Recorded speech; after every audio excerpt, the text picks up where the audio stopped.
Okay, here we have a jump starter. Not just a jump starter, but it's one of those that goes up to 4000 amps peak. Meaning for those few seconds that you need to crank the car. Of course, it's not going to say 4000 amps the whole time, because then it's a power station. And this is the GOOLOO GP4000 series, the Titan series. Let me open it up and see what's inside. That's what we can do. And here is the device itself. It has a little zipper bag that I really like because it's a hard case and it makes it easy to store it. And yes, I will be keeping it in my car. And these things, before you think that, oh, but my battery's good and all that. Well, it's not about your battery being great. My battery is not great, by the way, anyway, but it's very old. But sometimes you might forget the stereo on, you might forget peripherals that were on, or in cars that don't auto turn off the lights, might forget the lights on and battery gone. So next day you need to start the car. Good luck with that. I mean, you can get jumper cables and technically call a neighbor or buy one of those big things that you plug and wait. You don't want to do any of that. Get one of these. Just keep it with you. You have a user's manual, warranty, and all that good stuff here on these papers. You have the unit itself, which is quite hefty a little bit. Because of course you have a huge battery inside. Caution, fully charged before use. Already done that. And let me take this. Ooh, that felt good. So this is the Titan Series GP4000 jump starter by GOOLOO. And this is super safe car jump starter, meaning it has reverse polarity protection. Let's say you put the clamps in reverse, you know, red on black and black on red and vice versa. Yeah, in most cars you'll have sparks, and this one you don't. So besides that, as you see, nothing else in the bag. Let's see what else comes with it. The two clamps, obviously, that plug to the battery itself here on the side. You take this rubber flap and you plug this thingy right here. It cannot go the wrong way if you want it to, and you just plug it like this. That's it. Right now it detected that it's ready, and if it's correct in this side, there will be a light that says correct. If the reverse light, this side, turns on, that means you put them in reverse. That I told you it has that polarity, reverse polarity protection. Yeah, that's where it goes. And there's a little button right there. Not sure if you can see it. It says boost.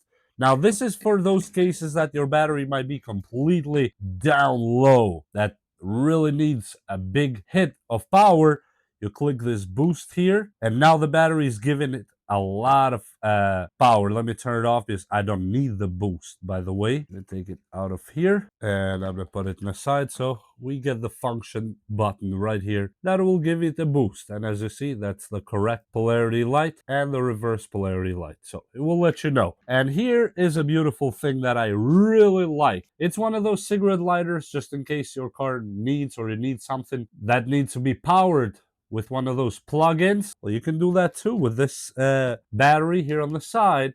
You have a 15 volt 10 amp output. You plug it just like this, and whatever you have going on with a cigarette lighter plug, you can plug it right here. That is actually beautiful. And then, of course, not to forget, here on the top, you have a flashlight that works, and it's actually plenty bright. Look at that. That is a bright flashlight. Click it again, SOS. Click it again in the SOS mode again, whatever you call bright stuff. And of course, it shows you here the level of the charge inside the battery. We are full. I know that because I did charge it. And then you have the USBs here.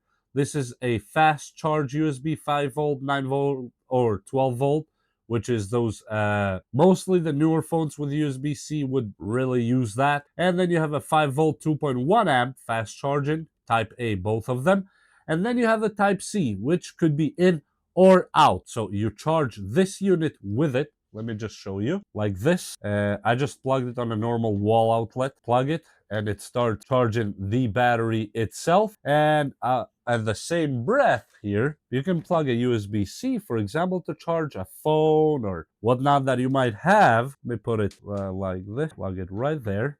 And just a regular phone, boom, just like that. The phone, it says charging 31%. I'm not gonna keep charging it on it, but it works for that. Or you can do the regular USB charging on it, which is these USBs here, type A to type C. Let me just pull it out of here really quick to show you that those ports work as well. And if your phone has fast charging capabilities, it will work. So let me just plug it right here and plug it to the phone. That's all you need. just like this, and it starts charging. And to wake the battery up, just in case, let's say you plug it and it, well, in this case, it's charging right away. But if it doesn't start charging right away, just click this button right here to wake up this battery. And the same way, if you put it on the other port, it will charge exactly the same style. And now we need to go outside and put it on the car. More I would call it a simulation of how you would work it in your car, even though my battery is low, because my battery is probably entering for its 11th year. Believe it or not, my battery is 11 years old.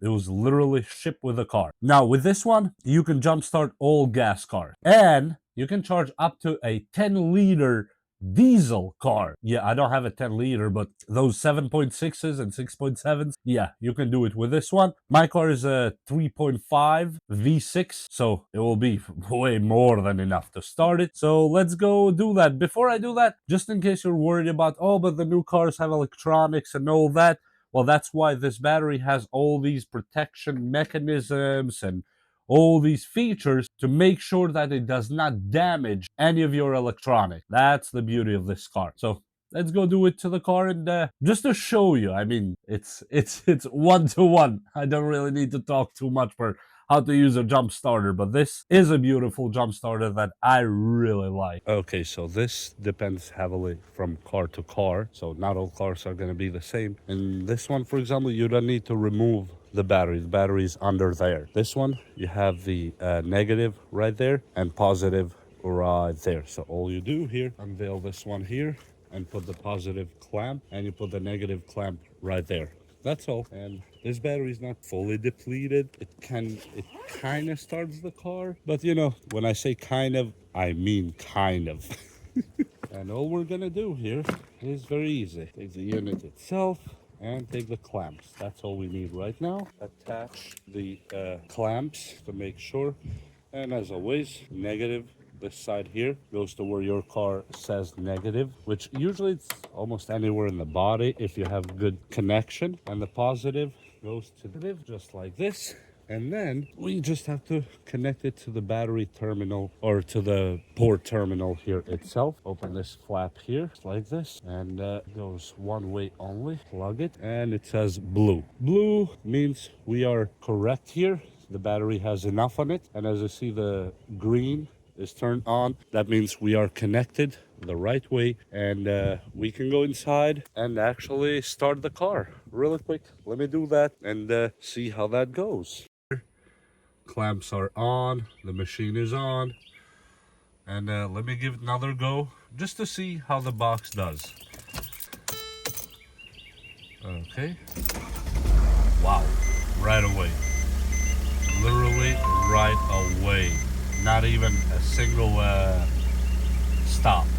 So this is actually working good. Let me go unclamp it real quick. You're not supposed to leave them on after the car turns on. Really quick. Boom. Because now we started the car and we no longer need to leave it on. But you saw it yourself. It started the car just to test it. And look at this thing. Not a single problem at all. And it's actually beautiful piece of tech to have, and you can fit it anywhere in your wherever you store stuff in your car. Look at that, the car is running, and just you store it back in the baggie. That's all. It goes to sleep by itself, so if you see the lights on, they'll turn off in some moments by themselves, and that's it.